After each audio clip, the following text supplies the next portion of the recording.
Dans cette vidéo, je vais partager avec toi 3 recettes de desserts légers, sans cuisson et très faciles à réaliser. Ce sont des desserts que j'ai beaucoup cuisinés lorsque j'ai fait mon rééquilibrage alimentaire qui m'a permis de perdre 10 kilos, car ils sont plus légers que des desserts tout faits et ça me permettait de vraiment satisfaire mes envies de sucré. Évidemment, je ne mangeais pas ces desserts-là tous les jours non plus parce que c'est pas 100% healthy. Si tu découvres ma chaîne, moi c'est Camille, maman de 4 enfants.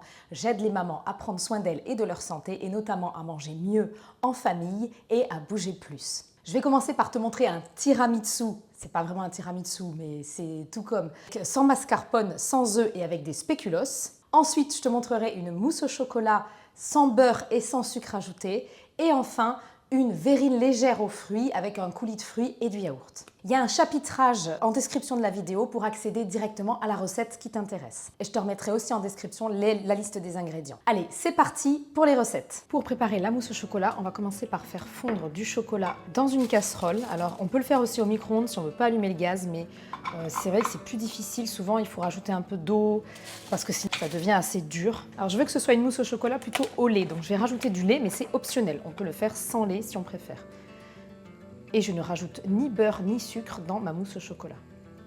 Là, je vais en faire une assez grosse, donc j'ai mis à peu près 1,5 tablette de chocolat. Et le lait, je vais attendre que ça fonde, sur feu doux bien sûr. Et ensuite, je verrai si j'en rajoute ou pas. C'est un peu au pif que je mets les doses de lait. Quand on met le chocolat à fondre, il faut régulièrement tourner pour ne pas que ça accroche. Et pendant ce temps, je vais aller préparer mes œufs. Alors, je mets 6 œufs dans la mousse au chocolat. Je vais séparer les blancs des jaunes. C'est une étape que je n'aime pas beaucoup. Si on met un tout petit peu de jaune dans le blanc, après il ne monte plus. Ça m'est arrivé une fois.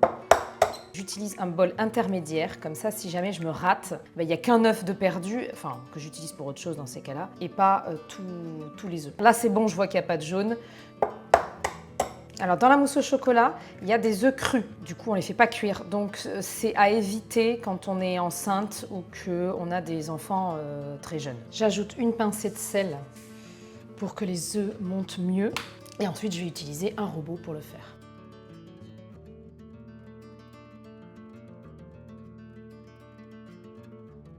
Quand on fait des œufs en neige, il faut les monter bien fermes. Pareil que pour savoir quand ils sont suffisamment fermes, il suffit de retourner le saladier et normalement ils ne doivent pas tomber. Alors je ne vais pas le tenter, on ne sait jamais, mais je n'oublie pas de remuer mon chocolat.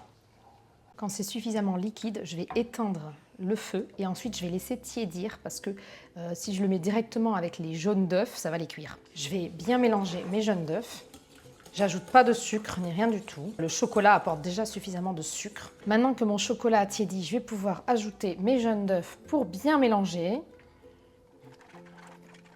Et ensuite, je vais remettre le tout dans le saladier parce que ce sera plus simple ensuite pour mélanger avec mes blancs d'œufs. Et dernière étape, je vais incorporer mes blancs d'œufs à mon chocolat. Donc là, on dit toujours qu'il faut y aller très délicatement. J'ai jamais vraiment su faire. Je suis pas une grande pro de la pâtisserie. Ce que je fais souvent, c'est que j'en mets un petit tiers et je mélange bien déjà pour que le chocolat soit un peu plus léger et que du coup se mélange plus facilement. Ce qui est sûr, c'est que la différence, je l'ai vraiment vue au niveau du temps de repos. Si on le fait reposer longtemps, à ce moment-là, la mousse au chocolat est bien ferme. Là, je vais rajouter tous les blancs et je vais délicatement mélanger avec une cuillère en bois pour essayer de ne pas trop casser les blancs. Voilà, ma mousse au chocolat est prête. Idéalement, quand on invite du monde, on peut la mettre dans des coupelles individuelles, c'est plus présentable. Là, je ne l'ai pas fait, je l'ai mis dans un plat collectif, un plat tout simple parce que j'avais pas assez de place au frigo. Je vais mettre la mousse au chocolat au frigo pour quelques heures, idéalement toute une nuit pour qu'elle se tienne bien. Et je vais passer à la préparation de l'autre dessert qui est le tiramisu sans œufs. J'ai fait couler un café à la machine à expresso. Alors comme c'est du café, effectivement, pour les jeunes enfants, c'est pas forcément idéal. Après, ça reste des quantités assez faibles. Je vais maintenant préparer l'appareil pour le tiramisu. J'utilise des yaourts à la grecque, mais on peut aussi utiliser du fromage blanc. Là, j'avais pas de fromage blanc, donc voilà, j'ai fait avec ce que j'avais. Là, je vais mettre 6 yaourts à la grecque. Évidemment, c'est plus simple de prendre des gros pots. J'y ai pas pensé. Après, tu ajustes en fonction du nombre d'invités que tu as. J'ajoute environ 2 cuillères à soupe de sirop d'agave. On peut aussi mettre du miel si on préfère.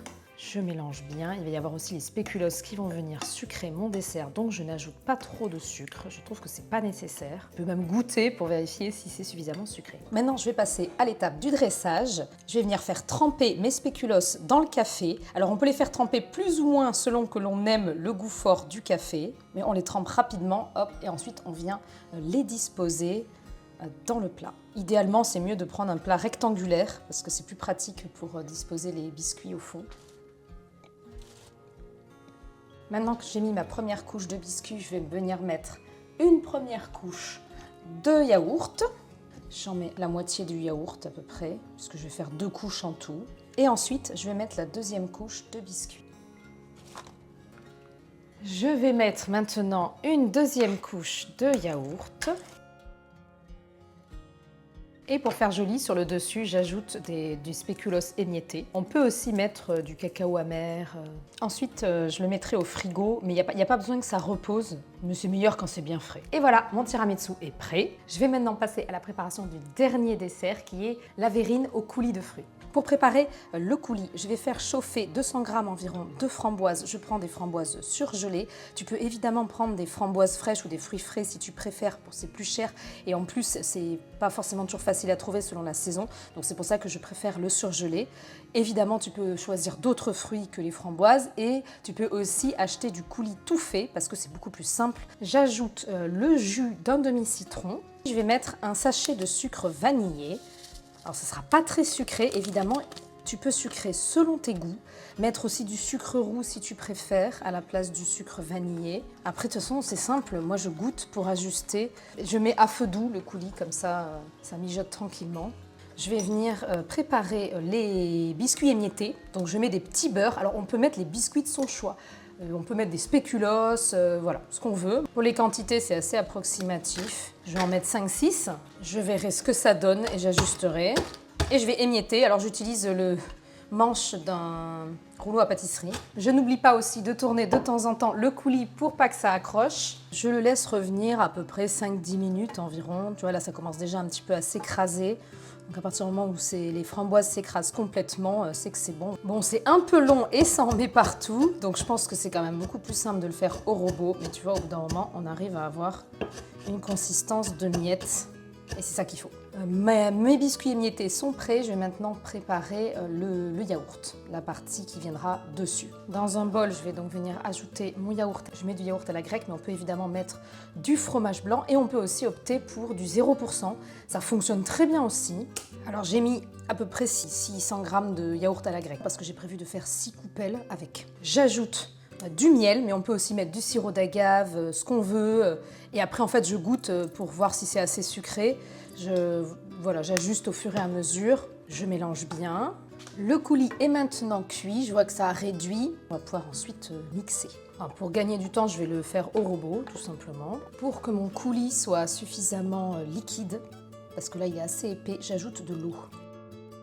Et ensuite, je vais goûter pour voir si c'est suffisamment sucré.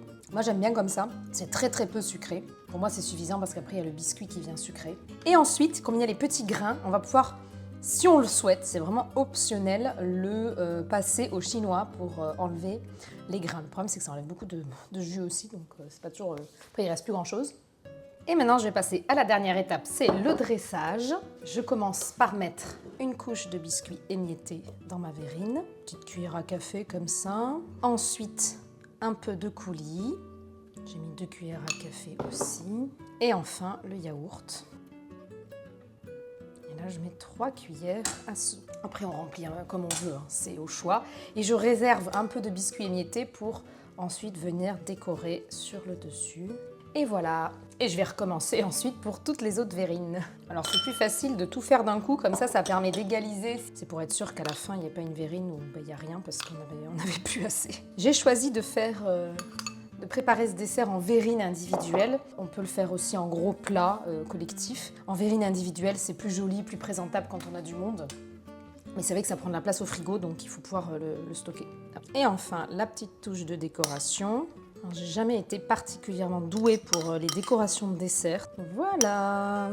Ce dessert n'a pas spécialement besoin de reposer, mais je le mets au frigo pour qu'il soit bien frais au moment de le servir. J'espère que ces desserts t'ont plu. D'ailleurs, viens me dire en commentaire lequel te tente le plus. Personnellement, j'aime beaucoup les 3, je ne saurais pas lequel choisir. Je te remercie d'être resté jusqu'au bout et je te dis à très vite pour une nouvelle vidéo.